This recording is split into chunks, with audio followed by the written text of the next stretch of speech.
están listos para adorar al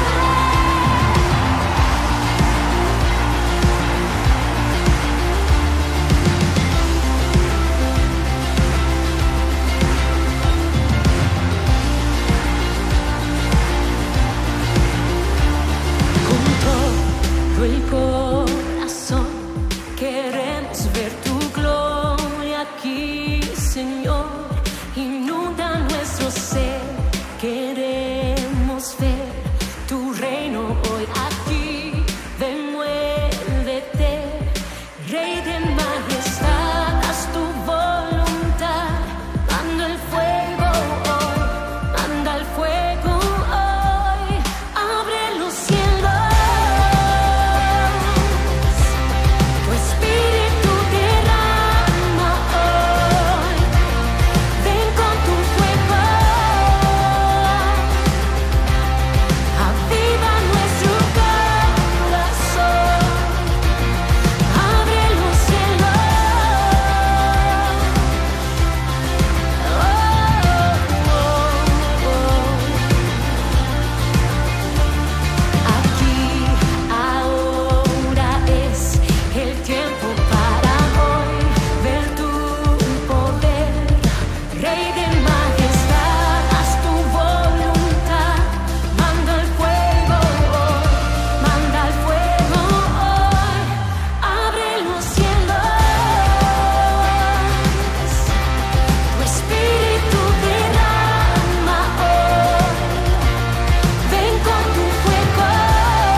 Entonces, continuamos con nuestro cuarto punto, el cual tiene como título Nuestro corazón frente a la predicación y la enseñanza.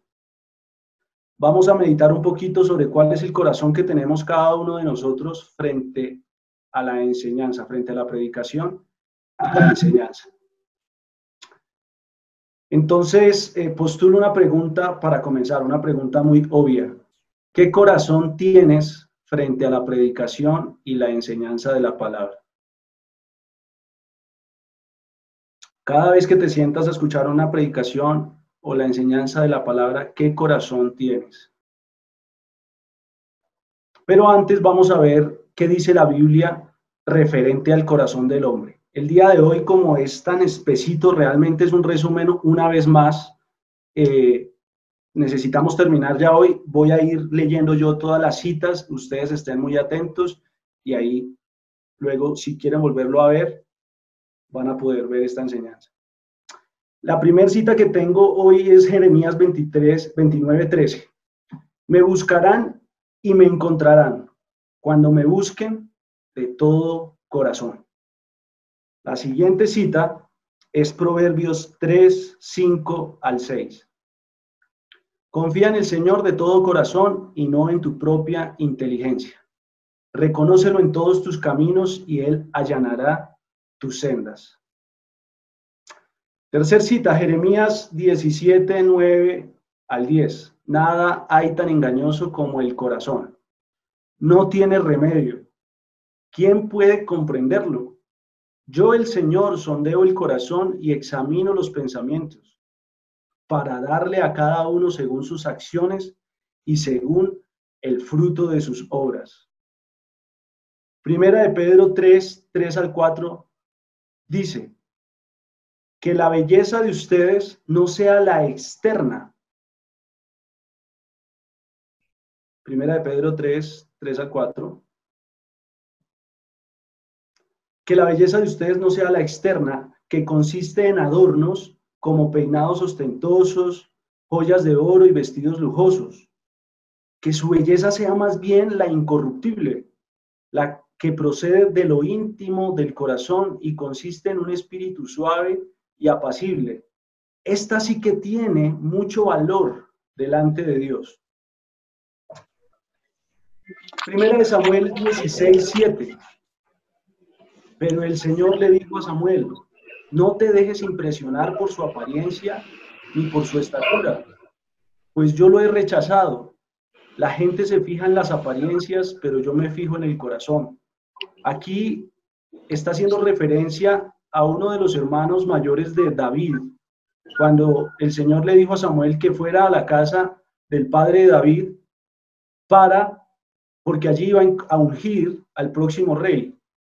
Y Samuel estaba poniendo los ojos en la apariencia de aquellos hijos de Isaí. Y no estaba viendo a David. David estaba por allá escondido. Entonces el Señor le motiva a que no se fije en la apariencia de estos hombres. Entonces, ya para pasar al siguiente paso, en la palabra de Dios vamos a encontrar muchos tipos de corazones. Realmente estas citas son muy pocas a comparación de todas las que podemos encontrar en la palabra de Dios que hace referencia al corazón del hombre respecto a su vida personal, al corazón del hombre frente a Dios, frente al conocer a Dios. En esta enseñanza trataremos de ver unos pocos de esos corazones en los que podamos contemplar las características más importantes. Por ejemplo, ¿ustedes se dan cuenta de este fondo que elegí para esta noche? Esta imagen que tengo en mi espalda. Vamos a ver un poquitico. Una persona que me diga qué impresión o a qué punto de la historia bíblica hace referencia. El nacimiento de Jesús. El nacimiento de Jesús. Muy bien. Pues yo no voy a hablar esta noche sobre el nacimiento de Jesús, pero sí quiero enunciar antes de continuar la enseñanza lo que representó ese momento.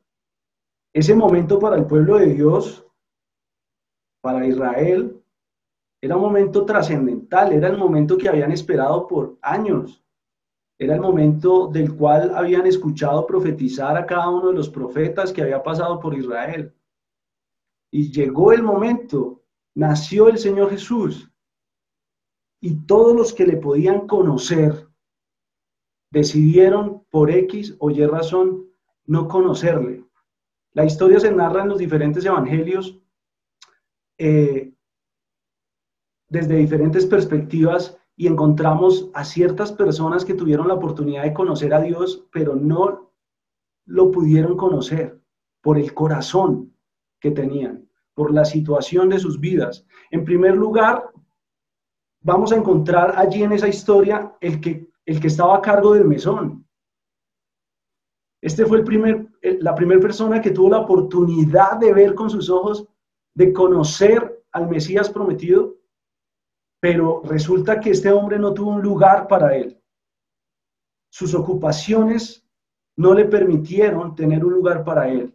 Parece ser que ese mesón estaba totalmente lleno, todas las habitaciones estaban llenas, al punto que no sabemos el nombre de ese hombre el día de hoy. No quedó registrado en la palabra de Dios. Hay mucha gente así. Las habitaciones de sus almas están llenas de cosas innecesarias, llenas de intereses humanos, y no pueden conocer a Dios.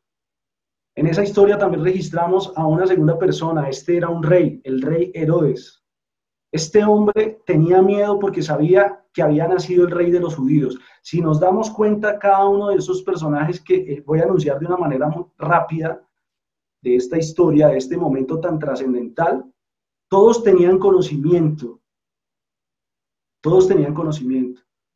El rey Herodes sabía que iba a nacer, pero él tenía miedo de que naciera otro rey. Él no era judío, él era edomita, no era judío, y hay una razón por la que no era judío, aunque era rey en ese lugar, pero la historia es larga y no la puedo contar en este momento. Era un hombre dispuesto a matar, y lo hizo muchas veces por su temor envidioso. Siempre, si nosotros miramos la historia de Herodes, que tampoco puedo contar esa partecita, él mató a muchas personas. A muchas personas. Si no estoy mal, mató también a su propia madre. Así hay muchas personas en la iglesia. No necesariamente que sean capaces de mandar matar niños o de matar otras personas, sino con el temor de que alguien más tome su trono. Herodes no permitiría que este niño arruinara los planes de su vida. Algunos solo quieren a Jesús para que les mantenga fuera del infierno, pero no están dispuestos a coronarlo como Señor en sus vidas. La tercera persona que encontramos en este momento trascendental de la historia fueron los principales sacerdotes y los escribas, quienes sabían dónde nacería el Señor. Entonces Herodes va y los busca para preguntarles dónde nacería este niño, y ellos le dicen: en Belén de Judea.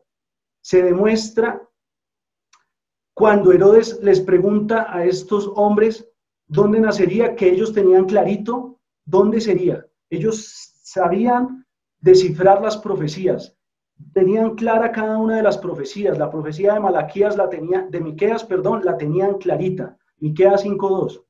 ¿Saben qué es lo asombroso de esta historia? ¿Saben qué es lo asombroso de estos hombres, los escribas y los sacerdotes?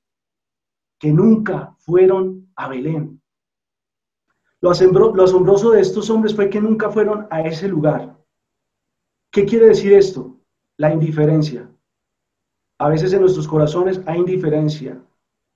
A estos hombres no les importaba. La indiferencia siempre es orgullo. Es su propia justicia personal y su sistema. Otro grupo de personas que no conocieron a Jesús teniendo la oportunidad, no pudieron conocer a Dios a través del Mesías, fue Jerusalén. El ángel se le presentó a los pastores de Belén y ellos vinieron y le glorificaron. De toda la sociedad de Israel, Dios escogió a hombres que no eran de la aristocracia, no eran de la alta alcurnia, no eran de la alta sociedad. Dios escogió a los pastores.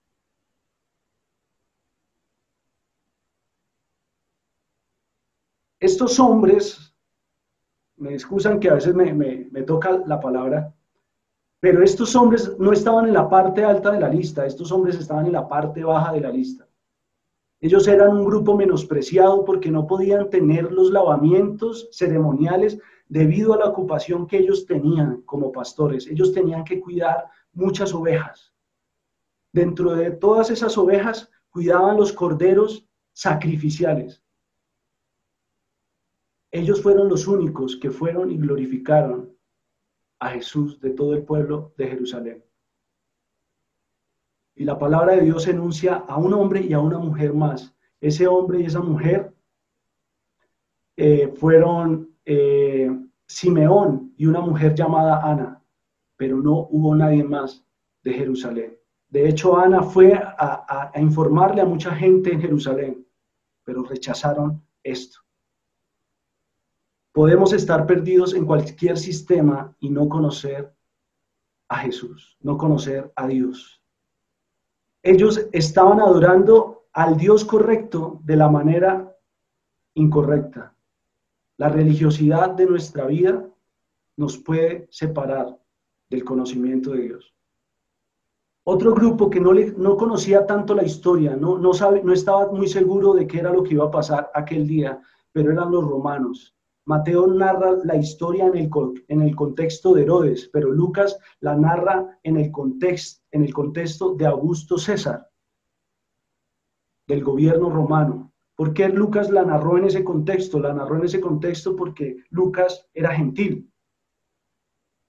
La historia de Jesús sobre la tierra está entretejida siempre con el imperio romano. Ellos no le conocieron como Dios. Ellos quisieron dar como mentira la resurrección de Cristo, Jesús, porque tenían sus propios dioses.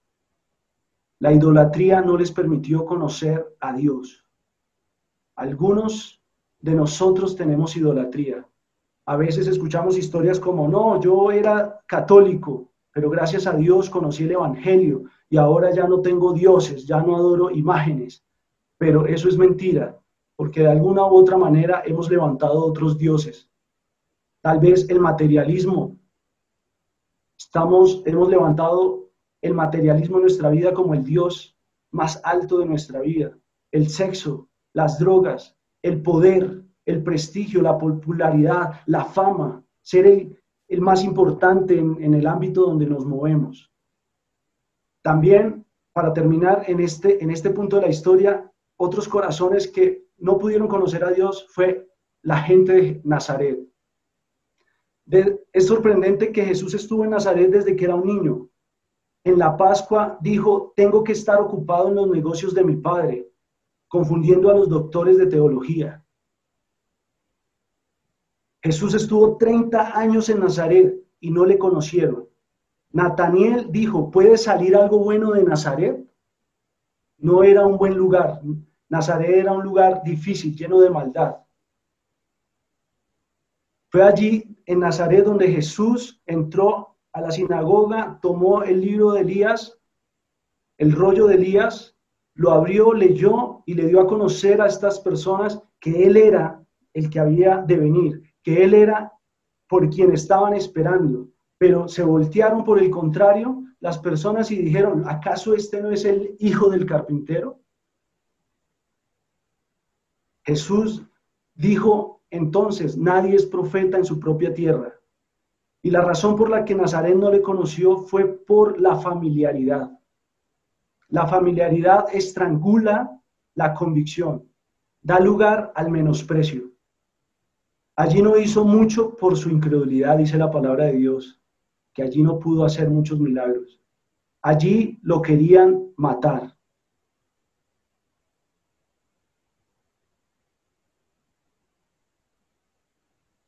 Y más adelante vamos a ver un texto que nos muestra por qué le querían matar, cómo lo querían matar. Quiero que veamos un corto video, dura un minutico, para que meditemos en esto que acabamos de escuchar de este momento especial, cuando la estrella brilló y muchos corazones decidieron no conocerlo. Cualquier cosa que la haga por mucho tiempo, usted va a convertirse en diestro para hacer eso. Es igual cuando hablamos de su actitud hacia Dios. Si usted rechaza el Evangelio por mucho tiempo, entonces va a convertirse en un rechazador profesional del Evangelio. ¿Alguna vez usted ha visto el tronco carbonizado de un pino, de un roble, de un eucalipto? ¿Qué cree que ocurrió? Probablemente alguien cortó el árbol, Luego el fuego incendió el área y la llama alcanzó al tronco. Luego de un rato éste se quemó por sí solo y luego se apagó.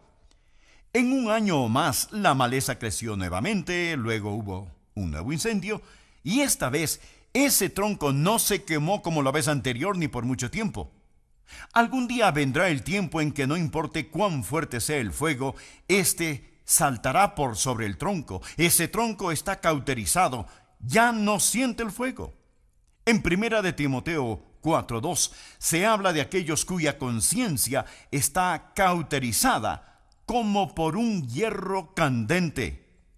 Sus corazones son carbonizados y endurecidos en contra del Evangelio, en contra de la palabra de Dios, en contra de la semilla que es la palabra de Dios. Por eso Hebreos 3:15 nos dice: hoy si oyes su voz, no endurezcas tu corazón. Para que meditemos lo que acabamos de escuchar. Entonces, continuamos. Voy a dividir lo que resta de la lección en 3 partecitas. Los corazones menos peligrosos, los corazones más peligrosos, el corazón correcto.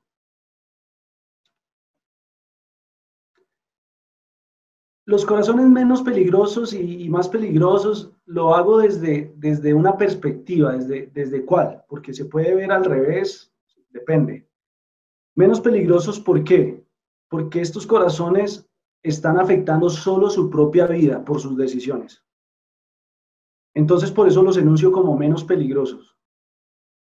Los más peligrosos es que no solo afectan su propia vida, sino que se atreven a afectar la vida de otros.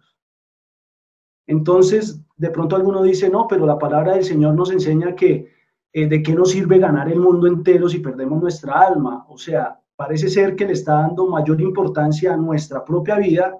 No, pero la Biblia nos está motivando a darle importancia antes que ir a ganar otras almas, nuestra propia alma. Entonces, desde ese punto de vista, podría ser que es más peligroso perderse uno. Pero yo lo concibo como que, aparte de perderse uno, llevar a otros o hacerle daño a otros, es más peligroso. Entonces, me van a entender un poquito a la medida que avance. Vamos rápido porque el tiempo sí que va volando. Entonces, en primer lugar, corazones menos peligrosos, los que aceptan la palabra, y nos vamos a dar cuenta que aquí podemos estar cualquiera de los que estamos sentados acá, cualquiera de los que van a una iglesia, cualquiera de los que dicen que quieren escuchar la palabra de Dios. Entonces vamos a Mateo 13, verso 1 al 23. Este es un pasaje que Dios trajo al comienzo de este año en un ayuno allí en la iglesia en San Carlos, y Dios usó a una de nuestras hermanas para llevarnos a meditar un poquito en ese pasaje. Yo recuerdo claramente que ese día sentí algo muy fuerte de parte de Dios, y es que cuando ella terminó de hablar, Dios me decía, muchos de los que están aquí sentados creen entenderlo y se están postulando ya como quienes tienen el buen corazón, como quienes son la buena tierra. Pero el Señor quiere que sigamos meditando en esto. Aquel día salió Jesús de la casa y se sentó junto al mar, dice la palabra de Dios. Y se le juntó mucha gente. Y entrando él en la barca se sentó toda la gente, y toda la gente que estaba en la playa. Vuelvo y leo. Y se le juntó mucha gente y entrando él en la barca se sentó y toda la gente que estaba en la playa y les habló muchas cosas por parábolas diciendo, he aquí el sembrador salió a sembrar. Y mientras sembraba, parte de la semilla cayó junto al camino y vinieron las aves y la comieron. Parte cayó en pedregales donde no había mucha tierra y brotó pronto porque no tenía profundidad de tierra. Pero salido el sol se quemó y porque no tenía raíz se secó, y parte cayó entre espinos y los espinos crecieron y la ahogaron. Pero parte cayó en buena tierra y dio fruto, cual a 100, cual a 60 y cual a 30 por uno. El que tiene oídos para oír, oiga. Entonces, acercándose los discípulos le dijeron, ¿por qué les hablas por parábolas? Él respondió, les dijo, porque a vosotros os he dado a saber los misterios del reino de los cielos, mas a ellos no les es dado. porque a cualquiera que tiene se le dará y tendrá más, pero al que no tiene, aún lo que tiene le será quitado. Por eso les habló por parábolas, porque viendo no ven. Por eso les hablo por parábolas, porque viendo no ven y oyendo no oyen ni entienden.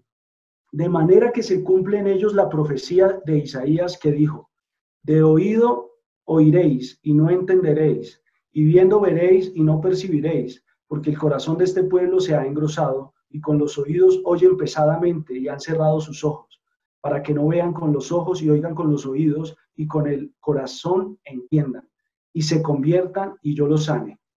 Pero bienaventurados vuestros ojos porque ven, y vuestros oídos porque oyen.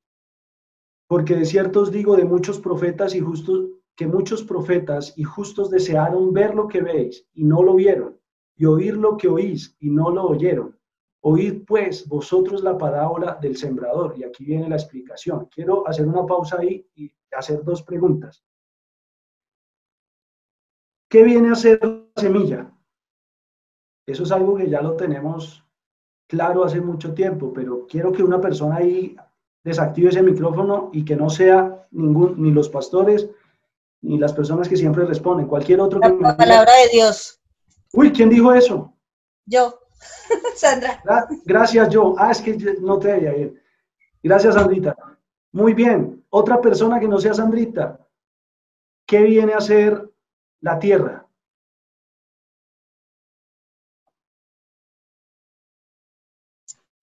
¿Nosotros? ¿Claudia? ¿Claudia, respondiste tú nosotros? Adriana. Adriana. ¿El corazón? El corazón. Muy bien. ¿Dónde podemos ver claramente que el Señor está hablando del corazón? En el verso 15 dice, porque el corazón de este pueblo se ha engrosado. Entonces continúo mi lectura.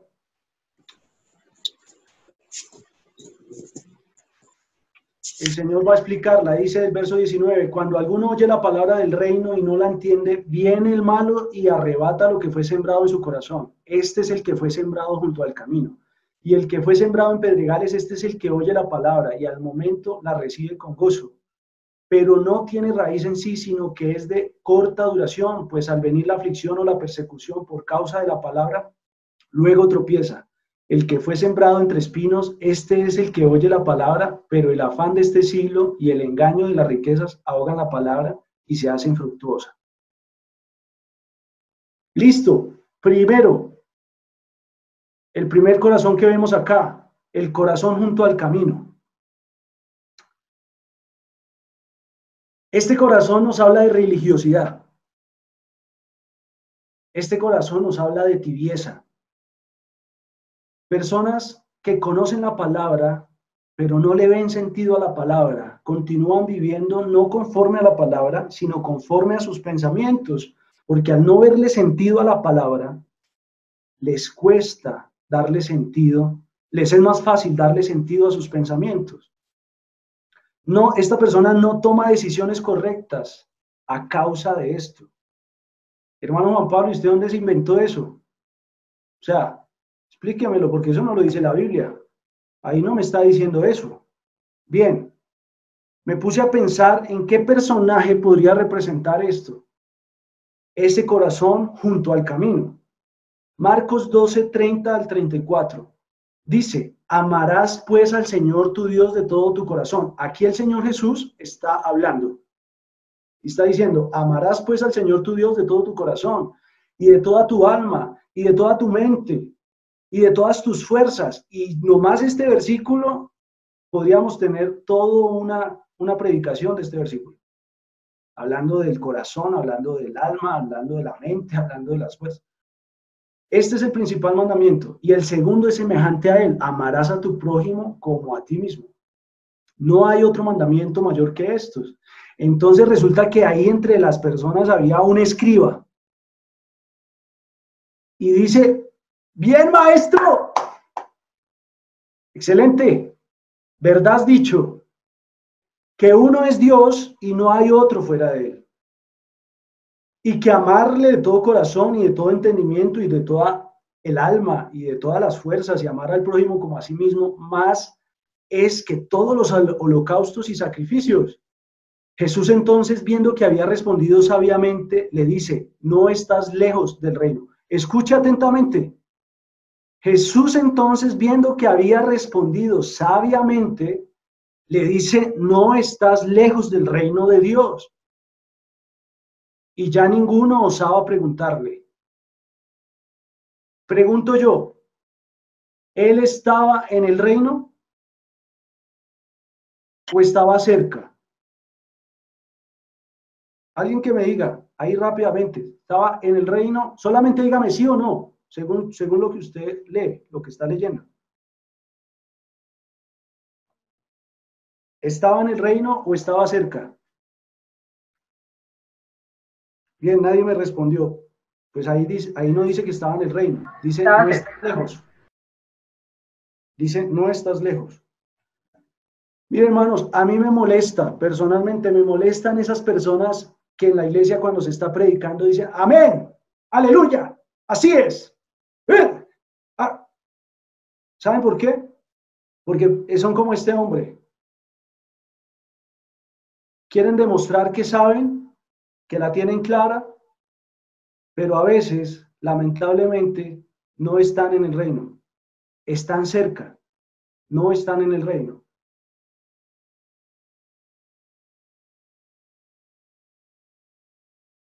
El ladrón en el Calvario, ese ladrón que corrigió al otro ladrón que estaba burlándose del Señor, que le estaba diciendo, bueno, ¿acaso tú no eres el Hijo de Dios? Sálvate tú, sálvanos a nosotros. Ese hombre tuvo un corazón diferente. Tal vez ese hombre ni siquiera tenía idea de estos mandamientos. Tal vez no estuvo ahí presente cuando el Señor Jesús habló de esto, porque el hombre estaba muy ocupado robando. Pero ese hombre había escuchado hablar de Jesús y había creído en el corazón. Ese hombre tal vez no se había sentado en las sinagogas a escuchar a los maestros, pero ese hombre había creído con el corazón y había temor en su corazón respecto al Señor. Y por eso tuvo la actitud correcta, el corazón correcto. Y el Señor no le dijo, está cerca al paraíso. Él le dijo, de cierto te digo que hoy estarás conmigo en el paraíso. ¿Qué personaje elegirías para ubicarlo también como ejemplo en este corazón? El que está cerca al camino. No que está en el camino, sino el que está cerca al camino.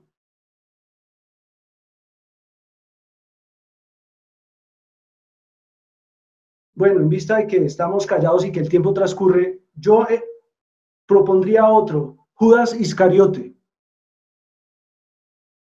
Y te lo dejo para que lo vayas meditando.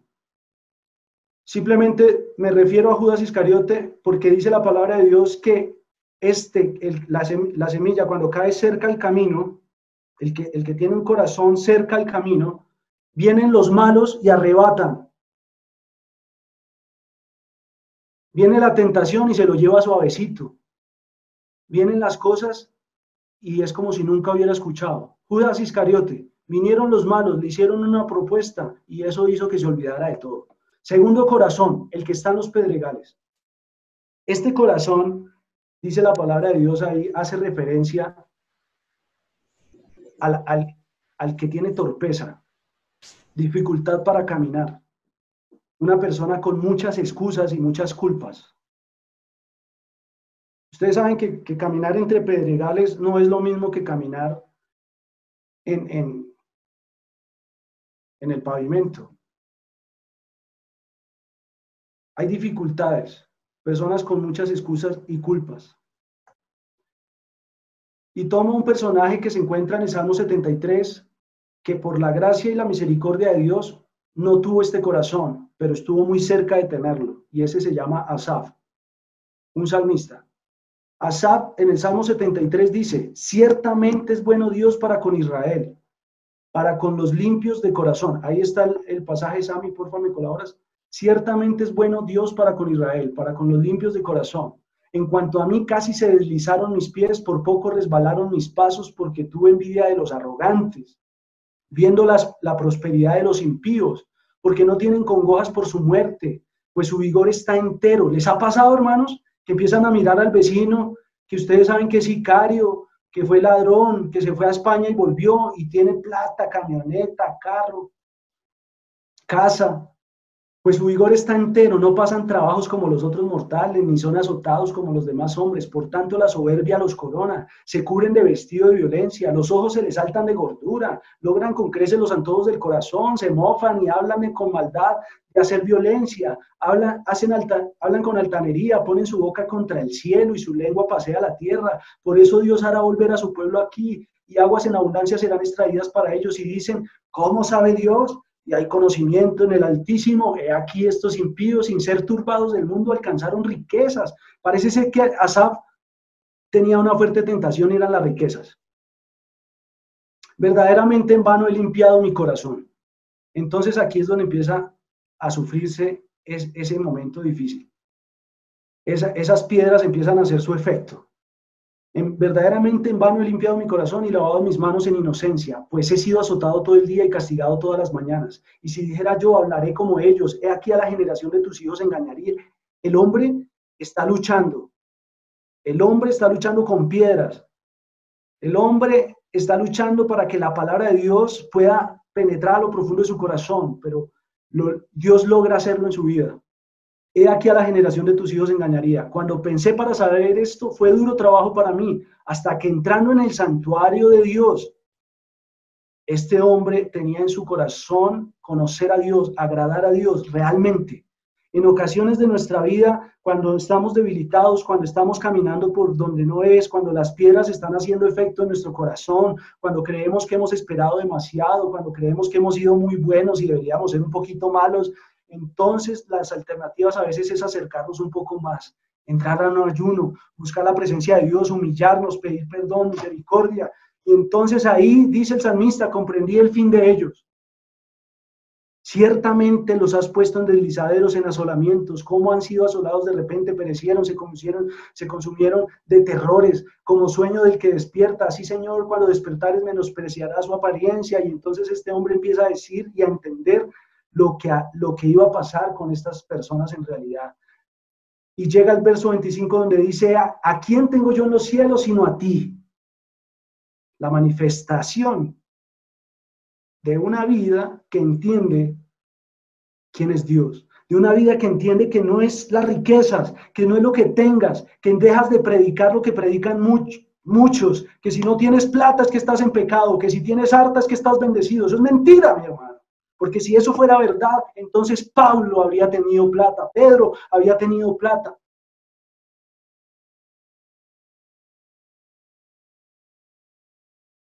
¿Dónde está cayendo la semilla de la palabra de Dios en nuestra vida?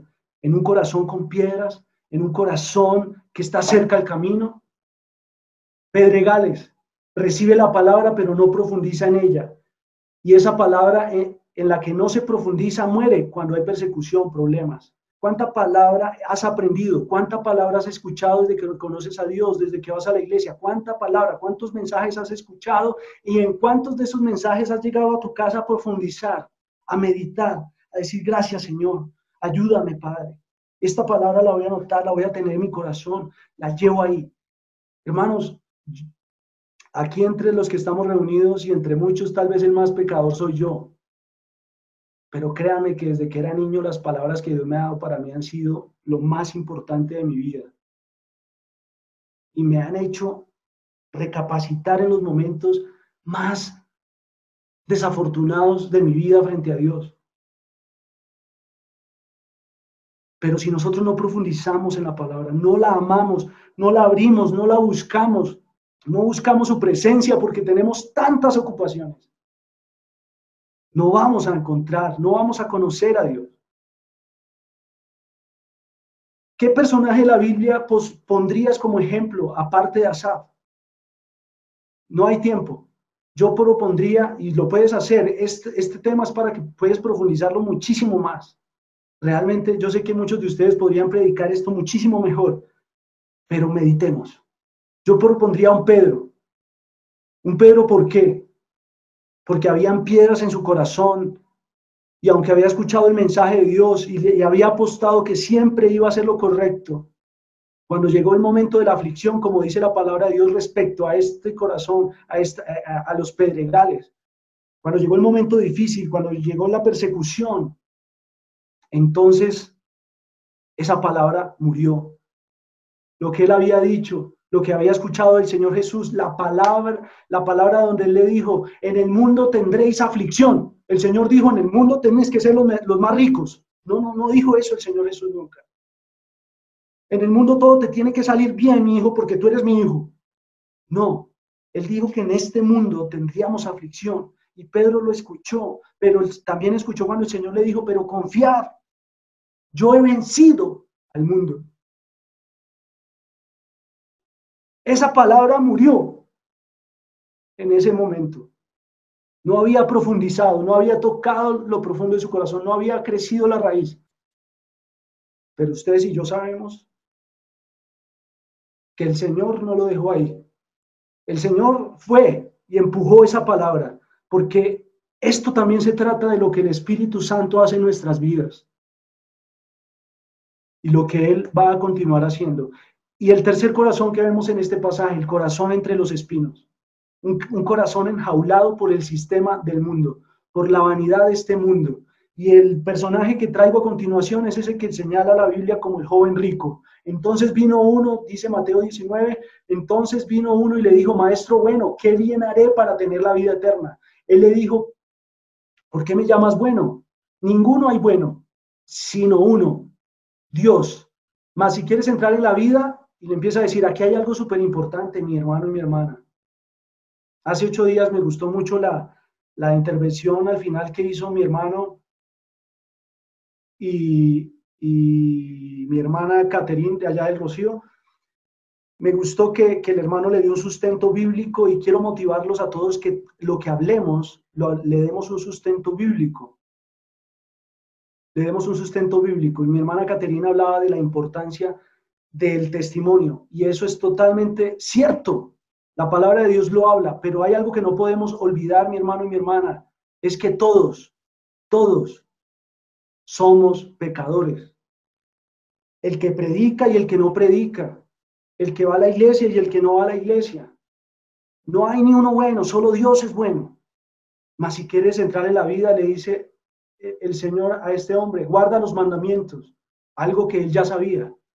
Hay cosas que ya sabemos y el Señor lo sigue repitiendo, pero nosotros seguimos creyendo que lo sabemos y ya. Y entonces el hombre le dice, bueno, ¿cuáles de todos? Porque hay hartos. Entonces el Señor le dice a unos, no matarás, no adulterarás, no hurtarás, no dirás falso testimonio, honra a tu padre y a tu madre, amarás a tu prójimo como a ti mismo.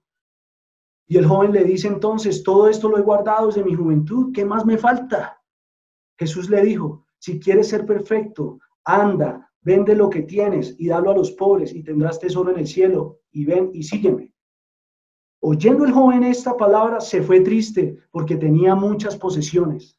El Señor Jesús siempre nos va a pedir lo que en nuestro corazón ocupa, el lugar que Él quiere ocupar.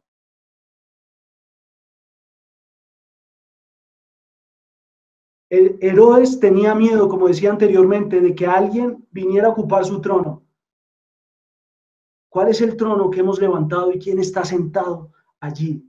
¿Acaso en nuestro corazón un corazón como los espinos que oye la palabra y el afán de este siglo? No, es que yo tengo que ir, yo tengo que hacer, yo no puedo orar, yo no puedo cantar, yo no puedo alabar, yo no puedo sentarme aquí y esperar que me pase un día y confiar en el Señor. No puedo. Porque este mundo, el afán de este siglo, dice el afán de este siglo. ¿Qué es el afán de este siglo? ¿Saben a qué hace referencia el afán de este siglo? Al trabajo excesivo, solícito y congojoso, al trabajo corporal, o sea, al trabajo que es muy pesado, a la fatiga, penalidad, apuro, a la pretensión, al anhelo vehemente. No, yo tengo que ser ingeniero, doctor, y luego tengo que ganarme una maestría, y luego tengo que ir al otro lado del mundo y volver y de aprenderme 3 idiomas, y si no lo logro me siento la persona más rechazada de este planeta. Eso no es así, mi hermano. ¿Está mal hacerlo? No. Hay que estudiar, hay que vivir. Si Dios nos da un cargo, hay que disfrutarlo. Si Dios nos da la posibilidad de estudiar, hay que aprovecharlo. Pero que ese no sea el trono de nuestra vida. A veces estas cosas pasan en nuestra vida por inseguridad debido a qué comeré, qué beberé, qué vestiré o por simples deseos vanos. No es que me tengo que hacer la cirugía, no es que me tengo que comprar el último chaqueta fina, no. ¿Qué personaje de la Biblia pondrías como ejemplo en esta parte, aparte de este joven rico, de este joven que tenía tanto dinero? ¿A quién pondrías? No hay tiempo para escucharte. Yo postulo y tú puedes postular a muchos. Ahí escríbelos, los que lleguen a tu mente. Yo también vuelvo a postular aquí a Judas Iscariote. Lo tiró todo al piso por 30 monedas de plata. Y también saben a quién postulo ahí, a Esaú. Entregó todo lo que valía para él, la primogenitura, la bendición de una primogenitura. ¿Por qué? Por un plato de lentejas. No, eso es ser muy chichipato. Eso es ser muy chichipato. Segundo punto segundo tipo de corazones, los más peligrosos, los que resisten la palabra y Mateo 23:37 dice: Jerusalén, Jerusalén, que matas a los profetas y apedreas a los que te son enviados. ¿Cuántas veces quise juntar a tus hijos como la gallina junta a los polluelos debajo de las alas y no quisiste? Este pasaje sí que toca mi corazón toda la vida. Y creo que este pasaje es el pasaje fundamental por el que Dios puso hace mucho tiempo este mensaje en mi corazón. ¿Por qué el Señor decía que mataban a sus profetas? ¿Se lo inventó? No. En Lucas 4:28-30 dice: al oír estas cosas, ¿qué cosas? Lo que estaba diciendo el Señor Jesús. Todos en la sinagoga se llenaron de ira. Mi hermano, los corazones anteriores que vimos los considero los menos peligrosos, porque ahí son como suavecitos, parsimonia, como que no entiendo, como que ahí voy. Pero estos son los que se llenan de ira, estos son los peligrosos, estos son los corazones de Herodes, estos son los corazones de Saúl. Dice: se llenaron de ira y levantándose le echaron fuera de la ciudad. ¿A quién echaron fuera de la ciudad? A Jesús. Si echaron fuera de la ciudad a Jesús, que era sin pecado y que era bueno, pues ¿qué no harán con nosotros, mi hermano y mi hermana? Y le llevaron hasta la cumbre del monte sobre el cual estaba edificada la ciudad de ellos, para despeñarle. La intención no era seguirle escuchando, era matarlo. Mas él pasó por medio de ellos y se fue. Hechos 7:51 nos habla al final de una historia muy triste. Un siervo de Dios, el primer mártir de la iglesia, Esteban. Duros de cerviz, le está diciendo a estos hombres: duros de cerviz e incircuncisos de corazón y de oídos, vosotros resistís siempre el Espíritu Santo. Miren, hermanos, el corazón más peligroso es el que resiste la obra del Espíritu Santo. Como vuestros padres, así también vosotros. ¿A cuál de los profetas no persiguieron vuestros padres? Está diciéndoles Esteban. Y mataron a los que anunciaron de antemano la venida del justo, de quien vosotros ahora habéis sido entregadores y matadores. Ahí no está, dentro de esta historia no está nombrando a Juan el Bautista. Juan el Bautista, allí en Mateo capítulo 2 o 3 más o menos, dice que vino predicando sobre el arrepentimiento. Y este hombre hablaba del arrepentimiento, y cuando llegó a hablarle a uno de estos corazones peligrosos del arrepentimiento, ¿quiere saber qué pasó? Le mandaron quitar la cabeza, entregarla en una bandeja de plata. Y eso es lo que pasa con los siervos de Dios. Si vemos el final de cada uno de los discípulos, lamentablemente no, ya me di cuenta que no voy a alcanzar a contarte. Pero ninguno de ellos terminó con mucha plata, ni con una iglesia llena de gente. No, ese no es el verdadero evangelio. Y entonces dice aquí en el verso 58, echándole fuera de la ciudad, una vez más, queremos sacar a Dios de nuestra vida a cambio de que no nos quite Él de lo que nosotros queremos hacer en la vida.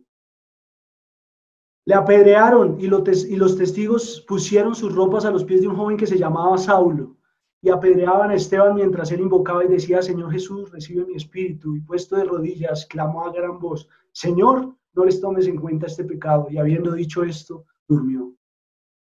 Hay algo en nuestra vida Te lo digo, mi hermano, hay algo en tu vida en lo que te estás oponiendo al Espíritu Santo. Estás resistiendo al Espíritu Santo. Sabes mucha Biblia, llevas muchos años en el camino del Señor.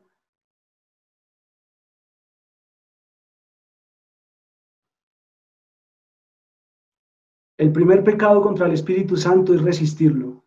Resistir significa oponerse. Y de esto habló Esteban aquí. Y para terminar, el corazón correcto.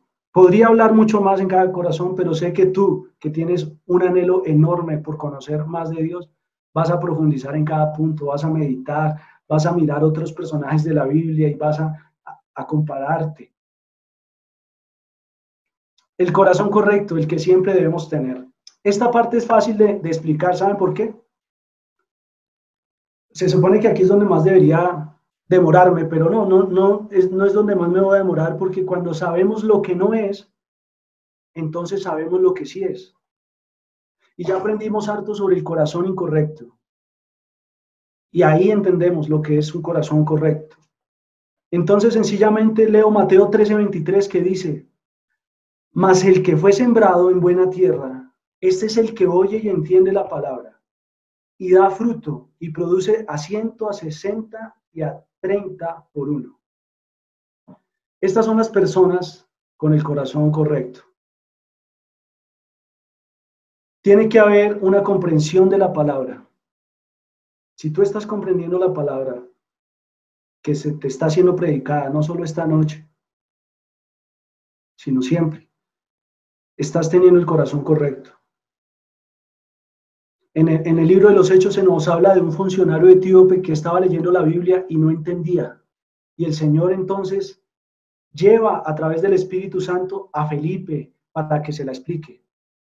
Este hombre la entendió, creyó y entendió. Y fue bautizado y recibió a Cristo.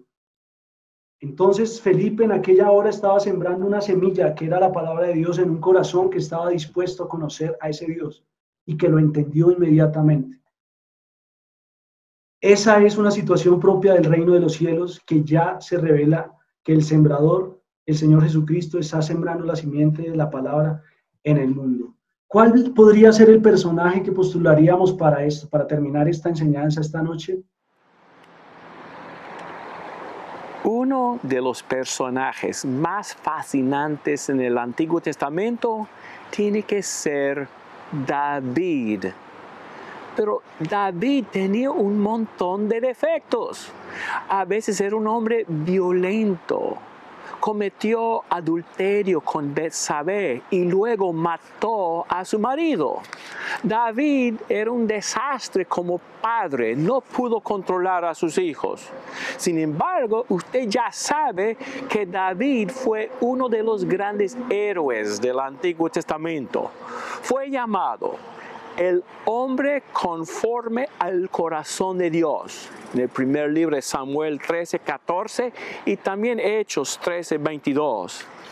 El Hijo de Dios fue llamado Hijo de David. ¿Cómo es que Dios pudo llamar a un hombre con tantos defectos el hombre conforme al corazón de Dios? La única cosa que viene a mi mente es que David, al ser confrontado con su pecado, siempre respondía en forma humilde. Es decir, su voluntad fácilmente fue quebrantada y confesaba sinceramente sus pecados con lágrimas. Es algo obvio cuando uno lee los salmos, especialmente el Salmo 32 y el Salmo 51. Sin duda, por eso fue llamado el hombre conforme al corazón de Dios. Y no me entiendan mal, Dios quiere que luchemos para controlar nuestros defectos. David sufrió muchísimo por los suyos, pero de la vida de David vemos algo importante. Dios prefiere a un hombre con muchos defectos que al menos tiene un corazón humilde y una voluntad que se quiebra fácilmente que un santurrón farisaico con pocos defectos visibles, sin embargo, es obstinado y orgulloso.